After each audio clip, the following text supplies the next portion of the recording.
Hey gang, I'm Luke and welcome to Down from the Attic, Modern Classics. In these reviews I'm going to be looking at new board games that you might not have heard of but are well worth checking out. This episode we're looking at Bosque, a game of growing trees and falling leaves. Let's check this one out. Look at the box art. Doesn't this make you want to grab your boots and a backpack and go off exploring?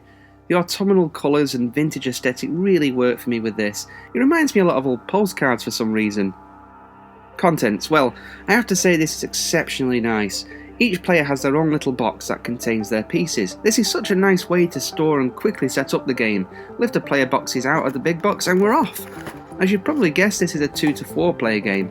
Each player gets a box for their pieces, 8 trees, 8 large leaves, 40 small wooden leaves and a little wooden squirrel. Included too is the game board, the points board, the hiker, the wind direction tracker and this little wooden arrow.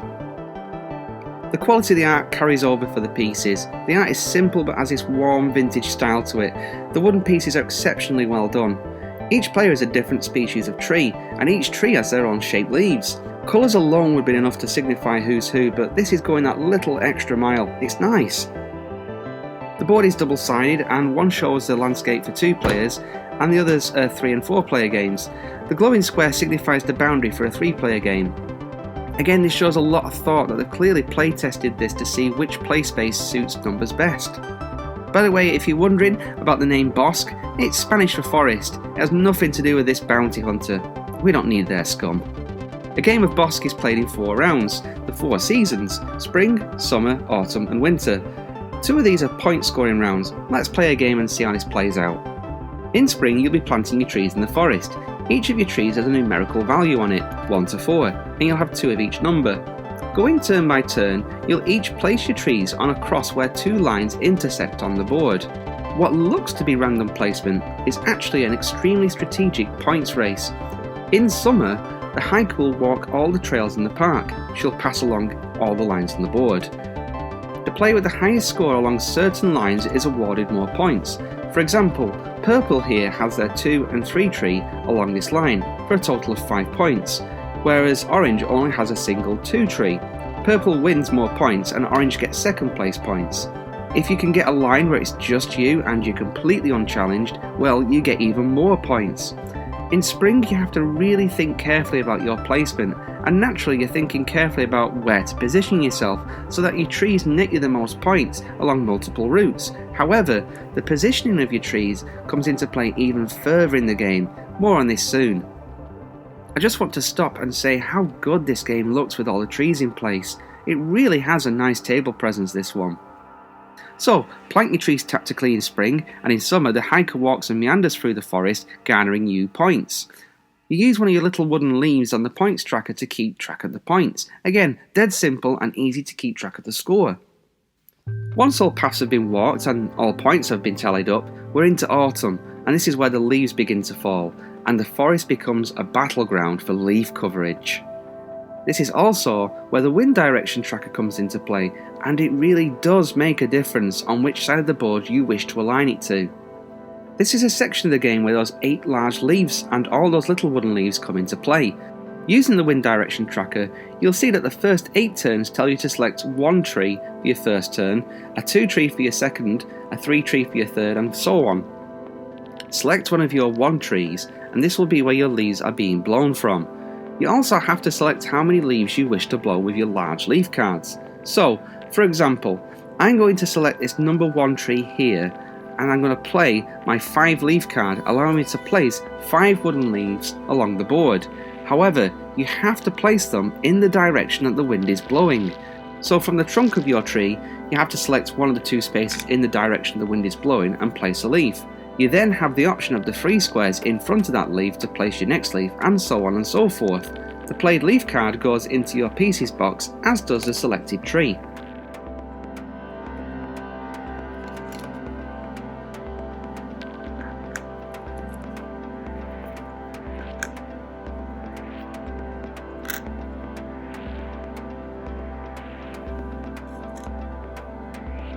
You'll need to think very carefully in this stage what tree to select and what leaf card.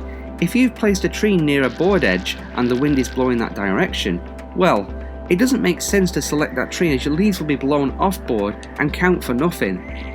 Similarly, you might have the wind in your favour and it blow a bunch of leaves right across the board.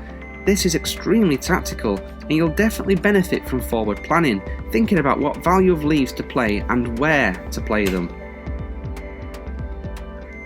So you're scattering your leaves and trying to get as many as your leaves on the forest floor. But what happens if your leaves land on another player's leaves? Well, you cover them up, but this is at a cost.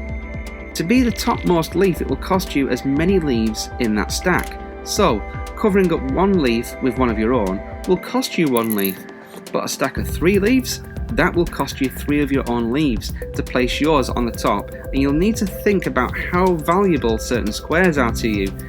This stage of the game, it's all about who has the most leaves at the top, and them all being different colours, this makes it really quick and easy to see who is winning. Very nicely thought out, that. One of your leaf cards has a squirrel on it, and this allows you to place your squirrel on top of a stack of leaves and claim it. There's no changing it, that stack is now your colour. Again, when and where to play this is part of your strategy. Once all leaves have been played and all trees lifted back off the board, we're into winter, the final point scoring round. Rather than the hiker walking through the forest, points are now awarded for the player who has the most leaves in certain areas of the board. You can see that the board is divided into different coloured areas of land and rivers. Some of these are larger than others, but award the same points value should you have the most, so strategically you'll aim to try and get the smaller ones locked down first. The player with the most points wins. Bosque is a very simple game at its core. It all comes down to clever placement of your trees and leaves, and it makes it pretty easy to explain the rules and gameplay to everyone. Where the challenge comes from is where you choose to place these. The game is undeniably beautiful to look at, it's got such great table presence, and its simple gameplay and mechanics make it pretty accessible for all players. Just want to say a big thank you to all of those who like and comment and subscribe to my videos. We're almost at 600 subscribers now, so I mean that's just amazing. Thank you so much. As always, I'm Luke, thanks again for watching, and I'll talk to you again soon.